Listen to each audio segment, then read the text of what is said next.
ఒకే ఒక్క స్టాక్ మన ఇన్వెస్ట్మెంట్ జర్నీని మార్చేయగలదా? చాలామంది ఇన్వెస్టర్లు కలలు కనే ఆ మల్టీబ్యాగర్ స్టాక్ కోసం వెతుకుతూ ఉంటారు. మరి అలాంటి పొటెన్షియలున్న ఒక ఇంట్రెస్టింగ్ కంపెనీ గురించే ఈరోజు మనం మాట్లాడుకోబోతున్నాం. అదే షేర్ ఇండియా సెక్యూరిటీస్. పెట్టుబడి ప్రపంచంలో అందరూ వెతికేది ఒకటే, మన పోర్ట్ఫోలియోని 10-20 రెట్లు పెంచే ఆ ఒక్క స్టాక్. కానీ గుర్తుంచుకోవాల్సిన విషయమేంటంటే, అంత పెద్ద రిటర్న్స్ ఎక్కడుంటాయో అక్కడే అంతకు మించిన రిస్క్ కూడా ఉంటుంది. ఈరోజు మనం చూడబోయే కంపెనీ కూడా సరిగ్గా అలాంటిదే. సరే, ఇక అసలు విషయంలోకి వద్దాం. ఈరోజు మన case study share India securities. ఇది నిజంగా రాకెట్లా దూసుకెళ్లే సత్తా ఉన్న కంపెనీనా, లేకపోతే ఇందులో ఏమైనా ప్రమాదాలు దాగి ఉన్నాయా? ఈ ప్రశ్నకు సమాధానం తెలుసుకోవాలంటే ముందు దీని బలాలు, ఆ తర్వాత దీని బలహీనతలను కూడా నిశితంగా పరిశీలిద్దాం.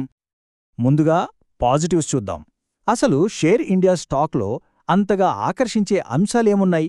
దీన్యొక్క రాకెట్లా ముందుకు తీసుకెళ్లగల ఇంధనమేంటో ఇప్పుడు చూద్దాం. షేర్ ఇండియాను కేవలం ఒక బ్రోకింగ్ కంపెనీగా చూస్తే పొరపాటే. ఇదొక కంప్లీట్ ఫైనాన్షియల్ పవర్ హౌస్ అన్నమాట. అంటే ఒకే గొడుగు కింద full stock broking, hi tech algo trading, NBFC, PMS లాంటి ఎన్నో సర్వీసులు అందిస్తోంది. సింపుల్గా చెప్తాలంటే ఇది ఇండియా ఫైనాన్షియల్ సెక్టర్లోని రకరకాల ట్రెండ్స్ నుంచి బెనిఫిట్ పొందేలా డిజైన్ చేయబడింది. ఈ నంబర్ చూడండి, జస్ట్ వావ్, 45%.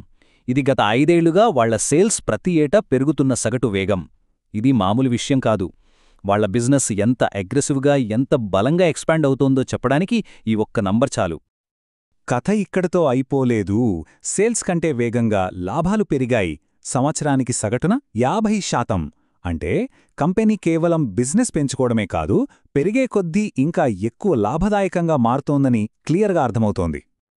ఇక ప్రాఫిటబిలిటీ విషయానికొస్తే వీళ్ల మార్జిన్స్ చాలా స్ట్రాంగ్గా ఉన్నాయి. ఆపరేటింగ్ ప్రాఫిట్ మార్జిన్ 35-50% మధ్యలో ఉంది. అంటే వాళ్లు సంపాదించే ప్రతి 100 రూపాయల్లో దాదాపు 35-50 రూపాయలు నేరుగా లాభంగా మిగులుతోంది. ఇది కంపెనీ ఎఫిషియన్సీకి, క్యాష్ జనరేట్ చేసే పవర్కి నిదర్శనం. ఇంత అద్భుతమైన గ్రోత్, ఇంత మంచి ప్రాఫిట్స్ ఉన్న కంపెనీ చాలా కాస్ట్లీగా ఉండాలి కదా? కానీ ఇక్కడే ఉంది అసలు ట్విస్ట్. దీని వాల్యుయేషన్ ఆశ్చర్యకరంగా చాలా రీజనబుల్గా ఉంది. దీని పీఈ రేషియో కేవలం 14 దగ్గర ఉంది. అదే సెక్టర్ యావరేజ్ చూస్తే 20-50 వరకు ఉంది. అంటే గ్రోత్తో పోలిస్తే స్టాక్ ఇంకా చీప్గానే దొరుకుతోందని చెప్పొచ్చు. సరే, గతమంతా బాగుంది. మరి భవిష్యత్తు సంగతేంటి? గ్రోత్ ఎక్కడ్నుంచి వస్తోంది? కంపెనీ కొన్ని ఎగ్జైటింగ్ కొత్త రంగాల్లోకి అడుగుపెడుతోంది. ముఖ్యంగా పోర్ట్ఫోలియో మేనేజ్మెంట్ సర్వీసెస్, అలాగే రీటైల్ ఇన్వెస్టర్ల కోసం AI based algo trading platform. ఇవి గనక సక్సెస్ అయితే కంపెనీ గ్రోత్ని నెక్స్ట్ లెవెల్కి తీసుకెళ్లగలవు. సరే, ఇప్పటిదాకా అంతా అద్భుతంగా ఉంది కదా? నాణ్యానికి ఒకవైపు మాత్రమే చూశాం. ఇప్పుడు రెండో వైపు చూడాల్సిన సమయం వచ్చింది. ఈ ఇన్వెస్ట్మెంట్లో ఉన్న ప్రమాద సంకేతాలు, అంటే రెడ్ ఫ్లాగ్స్ ఏంటో ఇప్పుడు పరిశీలిద్దాం. ఈ కంపెనీలో ఉన్న అతిపెద్ద major red flag promoter pledging. అసలు ఈ ప్రమోటర్ ప్లెడ్జింగ్ అంటే ఏంటి? చాలా సింపుల్. కంపెనీ ఓనర్స్ తమ సొంత షేర్లను బ్యాంకుల్లో తాకట్టు పెట్టి అప్పులు తీసుకున్నారు. ఇది ఎందుకు అంత పెద్ద రిస్కో ఇప్పుడు చూద్దాం. ఈ చార్ట్ చూస్తే ఆ రిస్క్ ఎంత పెద్దదో అర్థమవుతుంది. ప్రమోటర్ల దగ్గర ఉన్న షేర్లలో సగానికి పైగా తాకట్లో ఉన్నాయి. ఒకవేళ మార్కెట్ క్రాష్ అయి స్టాక్ ధర బాగా పడిపోతే బ్యాంకులు ఆ తాకట్టు పెట్టిన షేర్లను ఓపెన్ మార్కెట్లో అమ్మేస్తాయి. అలా జరిగితే స్టాక్ ధర మరింత దారుణంగా పడిపోయే ప్రమాదం ఉంది. అందుకే ఇది చాలా పెద్ద కన్సర్న్.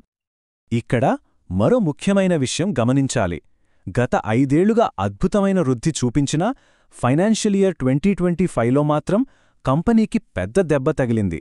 వాళ్ల ఆదాయం, లాభాలు రెండూ తగ్గాయి. వాళ్ల ఇన్వెస్ట్మెంట్స్పై వచ్చిన నష్టాలు కూడా దీనికొక కారణం. ఇది మనకు ఏం గుర్తు చేస్తుందంటే ఈ బిజినెస్ మార్కెట్ సైకిల్స్పై ఎంతగా ఆధారపడి ఉంటుందో చూపిస్తుంది. ఆ ప్రమోటర్ ప్లెడ్జింగ్ ఒక్కటే కాదు, ఇంకా కొన్ని రిస్కులు కూడా ఉన్నాయి. మార్కెట్ బాగుంటే ఆదాయం బాగుంటుంది, లేకపోతే లేదు. సెబీ లాంటి రెగ్యులేటర్స్ ఎప్పుడు ఎలాంటి కొత్త రూల్స్ తెస్తారో తెలీదు. ఇక జిరోధా, ఏంజల్ వన్ లాంటి సంస్థల నుంచి పోటీ గురించి ప్రత్యేకంగా చెప్పక్కర్లేదు. ఇవన్నీ కూడా మనం దృష్టిలో పెట్టుకోవాలి. సరే, ఇన్ని పాజిటివ్స్, ఇన్ని నెగటివ్స్ ఉన్నాయి కదా? వీటన్నింటినీ ఒక దగ్గర పెట్టి తూకం వేస్తే ఎలా ఉంటుంది? దీనికోసం ఎనాలిస్టులు వాడే ఒక క్వాంటిటేటివ్ స్కోరింగ్ సిస్టమ్ ఇప్పుడు చూద్దాం. ఇది మనకొక క్లియర్ పిక్చర్ ఇస్తుంది. ఈ స్కోర్ కార్డ్ మొత్తం కథను ఒక్క చోట చూపిస్తోంది. చూడండి, వాల్యుయేషన్కి, ఫ్యూచర్ గ్రోత్ ట్రిగ్గర్స్కి 10కి 9 పాయింట్లొచ్చాయి. అద్భుతం. కానీ ప్రమోటర్ ప్లెడ్జింగ్ దగ్గరికి వచ్చేసరికి స్కోర్ 5కి పడిపోయింది. దీన్ని బట్టి ఇది ఒక high risk, high reward situation అని స్పష్టంగా తెలుస్తోంది. ఓవరాల్గా అన్నింటినీ కలిపి చూస్తే ఫైనల్ స్కోర్ 100కి 71. ఇది ఫెయిల్ మార్క్ కాదు, అలానే క్లాస్ టాపర్ స్కోరు కాదు. అంటే కంపెనీ మంచిదే, కానీ కొన్ని సీరియస్ హెచ్చరికలతో వస్తోందని ఈ స్కోర్ మనకు చెబుతోంది. సరే, ఇదంతా బావుంది. ఈ అనాలిసిస్, ఈ స్కోర్సు, వీటన్నింటి సారాంశం ఏంటి? ఫైనల్ వర్డిక్ట్ ఏంటి? అనలిస్టుల ఫైనల్ తీర్పు ఇదే. గట్టి నమ్మకంతో వాచ్లిస్ట్లో పెట్టదగినది. దీని అర్థం ఇప్పుడే వెంటనే వెళ్ళి కొనేమని కాదు, కానీ దీన్ని ఖచ్చితంగా మన రాడార్లో పెట్టుకుని చాలా దగ్గరగా ట్రాక్ చేయాల్సిన స్టాక్ అనే. ఎందుకంటే కొన్ని విషయాలు గనక మారితే ఇందులో భారీ అప్సైడ్ పొటెన్షియల్ ఉంది. ఈ ఒక్క స్లైడ్లో మొత్తం కథ క్లియర్గా ఉంది. ఒకవైపేమో 50% పైగా ప్రమోటర్ ప్లెడ్జింగ్, రీసెంట్గా లాభాలు తగ్గడం లాంటి పెద్ద సమస్యలు, మరోవైపేమో ఆకర్షణీయమైన వాల్యుయేషన్, కొత్త బిజినెస్ల నుంచి రాబోయే గ్రోత్ లాంటి అపారమైన అవకాశాలు. ఈ రెండింటి మధ్య నలిగిపోతున్న కథే షేర్ ఇండియా కథ. మరి ఈ స్టాక్ నిజంగా 3 నుంచి 5 రెట్లు రిటర్న్ ఇవ్వాలంటే ఏం జరగాలి? ఇన్వెస్టర్లు ముఖ్యంగా 3 విషయాలను గమనించాలి. 1. ప్రమోటర్లు వాళ్ళ ప్లెడ్జింగ్ను గణనీయంగా తగ్గించాలి. 2. వాళ్ళ కొత్త పీఎంఎస్ ఏఐ బిజినెస్లు అనుకున్నట్టుగా స్కేల్ అవ్వాలి. 3. మార్కెట్లో వాళ్ళ వాటాను పెంచుకుంటూ పోవాలి. ఈ 3 గనక జరిగితే ఈ స్టాక్లో ఒక పెద్ద రీరేటింగ్ చూడొచ్చు. ఇక చివరగా టెక్నికల్స్ ఏం చెప్తున్నాయి? స్టాక్ ప్రస్తుతం ఒక కీలకమైన జోన్లో ఉంది. కింద ₹170 దగ్గర ఒక మంచి సపోర్టుంది, పైన 225, 240 జోన్ ఒక పెద్ద అడ్డంకి. ఒకవేళ స్టాక్ ఈ 240 లెవెల్ని గట్టిగా దాటితే అది ఒక కొత్త అప్ ట్రెండ్కి సిగ్నల్ కావచ్చు. చివరిగా ఈ ప్రశ్నతో ముగిద్దాం. షేర్ ఇండియాలో ఇన్వెస్ట్ చేయడమనేది అన్నీ లెక్కలేసుకుని చేసే ఒక క్యాలిక్యులేటెడ్ రిస్కా, లేక కొన్ని రోజుల తర్వాత అయ్యో అనవసరంగా ఇన్వెస్ట్ చేశామే అని బాధపడాల్సిన విషయమా? దీనిలో ఉన్న పొటెన్షియల్ చూసి పందెం కాయాలా, లేక రిస్కులు చూసి దూరంగా ఉండాలా? సమాధానం ఒక్కో ఇన్వెస్టర్ రిస్క్ తీసుకునే తీరుపై ఆధారపడి ఉంటుంది.